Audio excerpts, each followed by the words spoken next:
صبح بخیر بینندگان عزیز، بازم شالو گل خوجه هستم در یک روز نو در خدمت شما بینندگان بی‌نهایت گرامی رادیو آزادی و البته با خبرهای زیاد که میخواهم بازم در صبح بر وقت به سهم شما برسونم. خبرهایی که فکر میکنم مورد نظر شما هم هست و برای شما نیز جالب خواهد بود. امروز 29 نوامبر است و طوری میبینید یک روز دیگر تا انجام تیر ماه امسال و آمدن زمستان مانده است و امیدوارم که روز خودتان را خوب شروع کرده باشید و هر کجایی که هستید صحت و سلامت هستید و با سپاس باری دیگر که برای ما شما وفادار هستید و همیشه هر صبح بر وقت ما را همراهی میکنید از اول تا به آخر پخش مستقیم و ما نیز در نوبت خود کوشش میکنیم که خبرهای تازه را به طور عاجل و فوری به سهم شما برسانیم.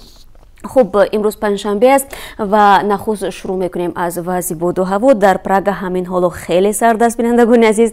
هواسنج خنکی را 7 درجه نشان میدهد، هرچند پیشگویی می شود که در دوام روز آفتابی خواهد بود و گرمی به 2 درجه میرسد. در مسکو پایتخت روسیه زمستان حکمرانی دارد، یعنی برف میبارد و هوا 8 درجه خنک می شود. هوای دوشنبه امروز کم ابر به بارش در نظر است و انتظار می رود که حرارت هوا 16 درجه را تشکیل بدهد. خب با امید گرمی در خاندان هر یک شما عزیزان رو میارم به خبرهایی که در دست دارم. مقامات جمهوری بلاروس پرویز تورسون فوتبالباز سابق تیم خیر شهر وحدت را که در تاجیکستان به افراطگرایی متهم میشد آزاد کرد و به اوکراین باز پس فرستاد. پرویز تورسون روز 28 نوامبر در صحبت با رادیو آزادی گفت او را به شرط بازگشت به اوکراین رها کردند.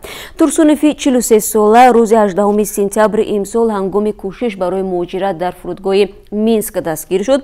او 7 سال پیش برای ریشه درازش از هیئت تیم خیر وحدت بیرون انداخته شد و طور خانواده‌اش میگویند سالهای اخیر در دبی و ترکیه زندگی میکرد. فوتبالباز سابق تاجیک در صحبت با بخش بلاروسی رادیو آزادی قبل از پرواز به اوکراین گفت به مقامات بلاروس هیچ اعتراض ندارد. با گفته این فوتبالباز تاجیک آنها بر اساس سازشنامه‌های میان کشورهای مشترک المنافع عمل کردند. وقتی سفر به بلاروس نمیدونستم که در کشورهای مشترک المنافع تحت جستجو هستم، فقط همین رو میدونستم که اینترپول از پس من نیست. چرا مقامات بلاروس مرا به تاجیکستان ندادند؟ طوری به من گفتند برای چنین کار اساس وجود نداشت. مرا به کشوری میفرستند که از آنجا به بلاروس آمدم. اکنون من 10 سال به کشور شما اومده نمیتوانم افزود. و گفته وکیل دفاعش پرویز تورسونوف از برای پناهندگی در بلاروس دست کشیده است چون خواسته زودتر آزاد شود. اکنون میخواهد در اوکراین درخواست پناهندگی کند. ضمناً بینندگان عزیز در طول 2 ماهی که این فوتبالباز تاجیک در بازداشت بود، او ریشه درازش را کوتاه‌تر کرده است و عکس فعلی او را شما میتوانید در وبسایت رادیو آزادی www.azadi.org پیدا کنید. حکومت ژاپن در 4 سال آینده برای پیشگیری از حمل نامطلوب و تنظیم اویله در تاجیکستان بیش از 20 میلیون دلار فوله و مواد دیگری ضد حمل خواهد داد. برای اجرای این طرح 2.5 میلیون دلار پیش بینی شده است. مقامات تاجیکستان گفتند که این کمک در چارچوب برنامه تنظیم خانواده در کشور ارائه می شود. منیره غنیزاده مدیر مرکز ملی سالمی ریپرودوکتیوی وزارت تندرستی میگوید هدف برنامه کاهش فوت مادران، رعایت فاصله بین تولد و به دنیا آوردن کودکان سالم است. قبلا بانک جهانی نیز به تاجیکستان توصیه داده بود که برای حل مشکل افزایش اهالی دسترسی به مواد ضد حمل را بیشتر کند. بانک جهانی در ماه سپتامبر در گزارش تازه‌اش تحت عنوان جمهوری تاجیکستان تشخیص مجموعی کشور نوشته است افزایش با صورت اهالی مانع کاهش فقر در جمهوری می شود. حکومت تاجیکستان سالها باز برای تنظیم اویله کوشش به خرج می دهد. سر تلاش‌های تاجیکستان در امور و تمایل‌های اجتماعی برملا نمودار است و زنان تاجیک نیز به فرق از سالهای قبل حالا طرفدار داشتن فرزندان زیاد نیستند. بر اساس امور رسمی شماره اهالی تاجیکستان هر سال به حساب میآید تا 2.2% یا اینکه 200,000 نفر افزایش می‌یابد. ماه می سال 2018 در تاجیکستان طفل تولد شد که اهالی کشور را به 9 میلیون نفر رساند. به حساب میانه هر یک زن در تاجیکستان 4 فرزند به دنیا میآورد. در خانواده‌های محافظه‌کار و مذهبی تاجیکستان فرزند را طوری شما هم می‌دانید نوبسته از شمارش همیشه عطای خدا و منع حمل را مخالف فرموده های شریعت اسلام می‌دانند. додгоҳи ноҳияи Синои пойтахт як омӯзгори ҷавонӣ донишгоҳи давлатии молия ва иқтисоди Тоҷикистонро барои гапартоӣ ва дашноми қабеҳ ба 5 рӯзи ҳабс маҳкум кард. мақомоти раёсати корҳои дохилии душанбе рӯзи 28 ноябр хабар доданд ки Шарифҷон Рӯзиқов як духтари 23 соларо дар маҳзари ом дашном додааст. ба қавли манбаъ ӯ рӯзи 22 ноябр ҳангоме ки ин духтари ҷавон дар назди маркази бозии сони интизори мошин буд ҳақорат карда ва шаъну шарафи номбурдаро дар назди дигар шаҳрвандон пас задааст. мақомот гуфтаанд нисбат ба Шарифҷон Рӯзиқов бо иттиҳоми майдавбошӣ парванда боз шуд ва ӯ бо ҳукми додгоҳ ба 5 шабона рӯз ҳабс маҳкум шудааст. маълум нест ки худи Шарифҷон Рӯзиқов гуноҳи худро эътироф кард ё не, вале донишҷӯи донишгоҳи молия ва иқтисод ки дар ин парванда ба ҳайси даъвогар ширкат кардааст дар суҳбат бо радиозодӣ гуфт ки дар ҳодисаи ҳафтаи пеш аз рафтори омӯзгори ҷавон хеле нороҳат шуд. ин донуҷӯ ки нахост номаш нашр шавад гуфт хабарҳои гапартоии фаҳши мардонро борҳо шунидааст, аммо ҳеҷ тасаввур намекард ки як омӯзгори донишгоҳи олӣ ҳам метавонад чунин рафтор кунад. ӯ гуфт рафтори омӯзгор пеш аз ҳама ба обрӯи касби муаллимӣ латма мезанад ва афзуд ин омӯзгор аз алфози хеле қабеҳ истифода кард ки ба забон оварданаш ҳам имкон надорад. зимнан дар вазорати корҳои дохилии Тоҷикистон гуфтанд таи 3 моҳи ахир ҳадди ақал 4 мард барои бадрафторӣ бо занон боздошту муҷозот шуданд. ҳамаи шикоятҳо аз тарафи бонувони пойтахт будааст. ва муҷирони азиз мутаваҷҷеҳ бошед, ин хабари навбатӣ ба шумо дахл дорад ва ба онҳое ки дар вилояти Ленинград кору фаъолият доранд. хабаргузориҳои русӣ менависанд, дар вилояти Ленинград арзиши пардохти ҳармоҳаи патентро барои муҳоҷирон аз 3500 рубл ба 3800 рубл гарон карданд.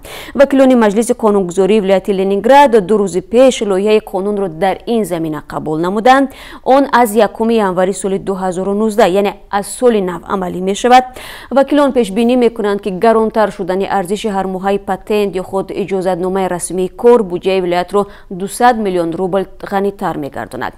пештар тавре ба шумо ҳам хабар дода будем, арзиши патент дар Москав низ гарон шуда буд. муҷироне ки тариқи патент дар пойтахти Русия ба сар мебаранд, бояд аз 1 январ ҳар моҳ 5000 рубл андоз супоранд. ҳамин гуна дар вилояти Самара низ шурӯъ аз соли нав нархи патент боло бурда мешавад ва тафсилотро шумо метавонед дар хабарҳои мо дар озоди видеои YouTube ки дар онҷо мо ҳам дар барномаи хабарӣ барои шумо маълумот дода будем, ҳам дар наворҳои алоҳида шумо метавонед онҷо тамошо кунед ва барои худатон иттилои бештарро дастрас кунед. ва акнун рӯ меорам ба хабарҳои байналмилалӣ. тибқи натиҷаҳои пешакӣ дар даври ниҳоии интихоботи президентии Гурҷистон ки дирӯз доир шуд, номзади ҳизби ҳоким Саломе Зурабишвили дастболо шудааст. комиссияи марказии интихоботи Гурҷистон мегӯяд номзади ҳизби Орзуи Гурҷӣ хонум Зурабишвили ки ҳамчунон аз пуштибонии собиқ сарвазири Гурҷистон миллиардер Бидзина Иванишвили бархурдор аст, наздики 60% ороро ба даст овардааст. номзади ҳизби ваҳдати миллии Гурҷистон Григол Вашадзе аз пуштибонии тахминан 40% овоздиҳандагон баҳравар шудааст. то ҳанӯз Вашадзе нокомиашро эътироф накардааст ва мегӯяд то эълони натиҷаҳои ниҳоӣ мунтазир хоҳад шуд. дирӯз дар як бахши бузурги Украина ҳолати омондабоши ҷангӣ ба ҳукми иҷро даромад. ин ҳодиса баъд аз он ба вуқӯъ пайваст ки Русия 3 киштии низомии Украинаро боздошт намуд. Украина боздошти киштиҳояш дар баҳри Сиёҳро амали таҷовузкорона номидааст, вале президенти Русия Владимир Путин иддао дорад ки президенти Украина Петр Порошенко ин дастаро роҳандозӣ намудааст то дар интихоботи президентии моҳи март пирӯз шавад. ҳолати омодабошии ҷангӣ дар 10 вилояти Украина ки ҳам марз бо Русия ҳастанд ҷорӣ шудааст. 25 ноябр дар наздикиҳои нимҷазираи Қрим Русия 3 киштӣ ва 24 узви экипажи киштиҳои низомии Украинаро боздошт намуд. дар додгоҳи Қрим ки аз тарафи Русия назорат мешавад, боздошти малоҳон барои 2 моҳ тамдид ёфт, яъне идома ёфт. Киев ва кишварҳои ғарбӣ аз Русия тақозо карданд ки низомиёни украиниро фавран раҳо кунанд. ва дар идомаи мавзӯи Русия, президенти Русия Владимир Путин рӯзи 28 ноябр ҳангоми суханронӣ дар як нишасти иқтисодӣ дар шаҳри Москав доллари амрикоиро ва таҳрими амрикоро бар зидди Москав мавриди танқид қарор дода таъкид кард ки кишвараш вобастагӣ ба доллари амрикоиро коҳиш медиҳад. дирӯз Русия ба маблағи 1 миллион евро евробонд, яъне авроқи гаронбаҳои аврупоиро дастрас намуд. Путин мегӯяд мо аз доллар фирор намекунем, балки доллар аз мо мегурезад. است. پوتین اصرار ورزید که نوستوار بودن پرداخت‌ها با دلار بسیاری از کشورها را به جستجوی پول آلترناتیوی و پرداخت با پول کشورهای دیگر وادار می‌کند. و دادگاه رهایی سابق رئیس مؤسسه استخراج کارکرد اورانیوم قزاقستان کازاتومپروم مختار چیکارشویلی را رد کرد. روز چهارشنبه وکیل جگیشیف به رادیو آزادی گفت که دادگاه شهر سیمی رهایی پیشکی زیر حمایتش را قبول نکرد. به گفته بیسکیف جگیشیف از 3 حبسی 14 سالش را سپری کرده است و حق داشت از زندان آزاد شود، ولی دادگاه گفته است که جگیشیف زیان رسانده‌اش را جبران نکرده است. از این رو مهلت حبسش را باید پوره سپری کند. سازمان‌های بین‌المللی جگیشیف را محبوس سیاسی نامیده از پرزیدنت نورسلطان نظربایف رهایی او را درخواست نمودند. و برمیگردیم به تاجیکستان و به خبرهای مربوط به تاجیکستان. وکیل دفاعی دلوار گولوف پسر وزیر سابق انرژی تاجیکستان که برای لط و کوب یک کارمند پلیس به 1 سال زندان محکوم شد، روز 27 نوامبر با او در بازداشتگاه موقتی دیدار کرده است. دادگاه نویای شومنسوری شهر دوشنبه طوری ما قبلا خبر داده بودیم روز 2 نوامبر دلوار گولوف را از روی ماده اوباشی به 1 سال زندان محکوم نمود. سعادت امیرشویبه وکیل دفاعی دلوار گولوف روز 27 نوامبر در یک صحبت تلفنی با رادیو آزادی گفت که روز سه‌شنبه زیر حمایتش به او گفت که از بالای حکم دادگاه به زینه کاساسیونی شکایت نمیبرد. شاید دیگر باور نمیکند که حکمش را تغییر میدهند، ولی پشیمان شده است. میگوید که از این حادثه برای خود یک درس خوب گرفت و دیگر کوشش میکند در زندگی قانون شکنی نکند، گفت امیرشویبه. با اطلاع او گولوف در اتاق بازداشتگاه هم رو با افراد زیاد نگهداری می شود. شرایطش مثل همه است، از چیزی شکایت ندارد و باید به زودی به زندان انتقال یابد. هنوز معلوم نیست که کی و به کدام مؤسسه اصلاحی برای ادای جزا فرستاده می شود. در فرصت خالی به گفته وکیل کتاب و گازیته می خواند و از چیزی شکایت ندارد. به گفته وکیل دلوار گولوف پدری او گلشیرالی که از حادثه رخ داده بسیار ناراحت و افسرده شده است، تا حال به دیدار پسرش نرفته است. دلوار گولوف با گفته نزدیکانش یک صاحبکار و مؤسس نقطه تعمیر ماشین ها در نویای دنغره پدر 2 فرزند است. در مرافعه آخرین دادگاه او خود را قسما گناهکار اعتراف کرده. گفت که حادثه لط و کوب دلشاد نرزالوزاده با عیب خود او سر زد. حادثه لط و کوب دلشاد نرزالوزاده کارمند ریاست مبارزه با جنایت‌های متشکل وزارت کارهای داخلی و بازداشت دلوار گولوف شام 8 ایول اتفاق افتاد. حادثه در یکی از خیابان‌های مرکزی دوشنبه رخ داد و پسری وزیر سابق با افسر ملیسا دلشاد نرزالوزاده 33 ساله وارد مناقشه لفظی شده او را لط و کوب کرد. جنجال میان گولوف و نرزالوزاده بر سر راندن ماشین سر زده است. سعادت امیرشویبه گفت که بعد صادر شدن حکم دلوار گولوف نسبت دلشاد نرزالوزاده هم سنجش شروع شده. او را از روی ماده برآمدن از صلاحیت‌های خدمتی تحقیق می‌کنند و گفت که نرزالوزاده اول شده دلوار را تحقیر کرد و پرونده بازداشت شده عملکرد این افسر پلیس را مورد تحقیق قرار داده است. برای هر یک مشتری بیمارستان امراض روانی در ولایت ختلان روز 1.95 درم اختصاص می شود که به نظر متخصصان طب ناکافی است. مرکز ولایتی روانپزشکی ولایت ختلان میگوید اگر این مبلغ حداقل 2 برابر بیشتر میشد امکان پرداخت خرج مواد ضروری طبی بیشتر میگشت. از میان 12,000 گرفتار بیماری روحی در حدود ولایت ختلان در مرکز روانپزشکی فعلا 68 نفر دوره معالجه را پشت سر میکنند. دوره طبابت اولیه تخمینا 15 روز را تشکیل میدهد. سید احرار پودوانوف مدیر مرکز روانپزشکی ولایت ختلان گفت که شرایط بیمارخانه آنها را به تشویش آورده است. پزشکان میگویند که اگرچه شرایط نگهداری و غذای بیماران خوب است ولی گاهی از لحاظ تامین مواد داروار مشکل احساس می شود. پودوانوف گفت که بیمارانی که مرحله اول طبابت را پشت سر میکنند باید روزانه 3 نوبت داروهای مخصوص استعمال کنند. پزشکان ولایت ختلان در 5 ماه سال جاری گفته بودند که 20 مهاجر اخراج شده تاجیک را از روسیه همچون بیماری روانی ثبت کردند. طبیبان گفتند که این افراد پس از دیپورتاسیون و یا بیکاری طولانی در کشور با فشار سخت روانی و افسردگی پیچیدند. پزشکان یک عامل این بیماری را استرس و افسرده خاطری و مشکلی زیاد در خانه میدانند که به حالت روانیشان تاثیر میکند و گرفتار بیماری روانی میسازد. دادگاه شهر دوشنبه ساکن 35 ساله پایتخت دلشاد عثمانوفро به 22 سال زندان حکم کرد. محکوم شده مادرش را با ضرب 11 کارد به قتل رسانده است. تورید در حکم دادگاه آمده است. 29 سپتامبر امسال عثمانوف در حالت مستی به خانه برگشته مادر 62 سالش را که میخواست او را نصیحت کرده از این راهی بد برگرداند اول دشنام‌های قبیح میدهد و سپس با کارد حمله میکند.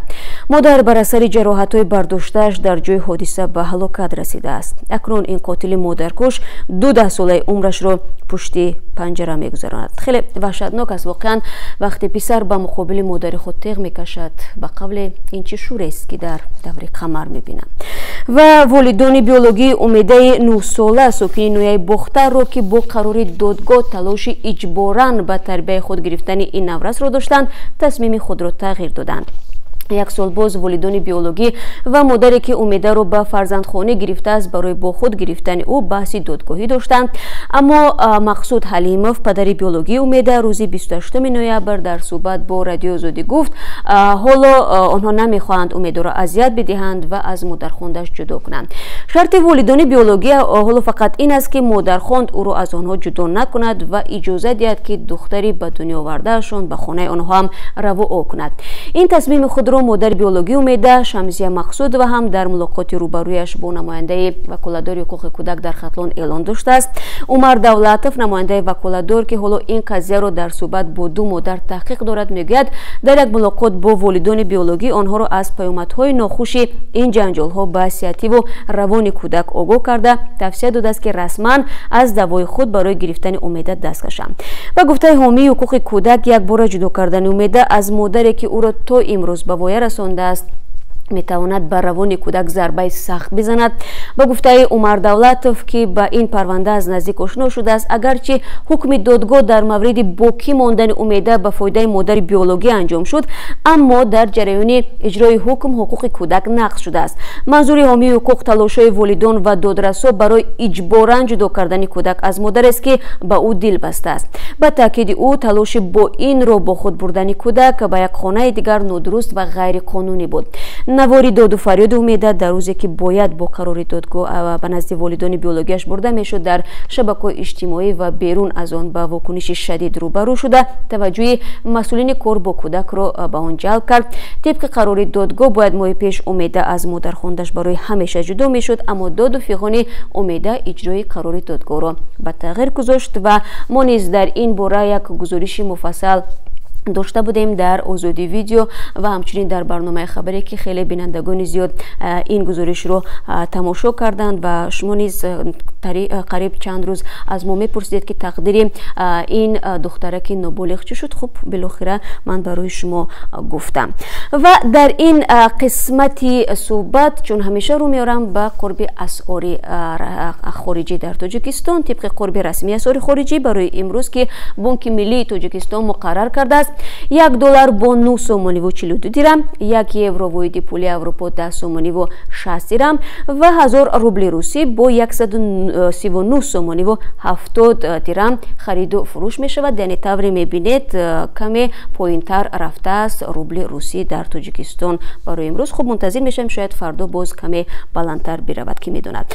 اما بازم میخوام به توجه شما برسونم چون چند روزی آخر شما درباره به پایان رسیدن یا نرسیدن ابله در تاجیکستان از ما میپرسید. طوری من برای شما دیروز هم گفتم روز 3 نوامبر رسما موسم دعوت به صف قواهای مسلح به پایان میرسد ولی هنوز یک هفته پیش مقامات تاجیکستان خبر دادند که جلب جوانان به ارتش یعنی نقشه جلب آنها 101% اجرا شده است و این به معنای اون است که موسم به پایان رسیده است. خب ابله خواهد بود یا نبود این رو وقت خواهد نشان داد ولی به هر صورت نبض این حادثه ها در دست ما هست و من به این سوال شما فکر میکنم پاسخ دادم چون که فردا الکی رسما موسم تیرماهی به پایان میرسد. خب اگر باز ببینم که در پخش مستقیم امروزه نیز برای ما یگان سوال دادید که واقعا هم سوال تکان دهنده است و مربوط به حیات صدها و هزارها شهروندان تاجیکستان و مهاجرین کشور است. من حتما در وقت پخش سرخطهای روز و همین گونه در برنامه خبری و فردا نیز برای شما پاسخ خواهم گفت. از این خاطر ما را دنبال کنید، برنامه‌های ما را تماشا کنید. من برای شما بار دیگر سپاس میگویم که برای ما وفادار هستید و همیشه پیگیری میکنید خبرهای رادیو آزادی رو در آزادی ویدیو که کانال مخصوصی ما در رادیو آزادی است. شما اونجا ابونه هستید و من همه شما رو بازم بعد از 3 ساعت دیگر در پخش مستقیم سرخطا منتظر میشوم و بعد از این ساعت 1 با وقت پراگ برنامه خبری تقدیم شما میشود. فراموش نکنید. روزی شما بخیر باشد و تشکر برای همراهی.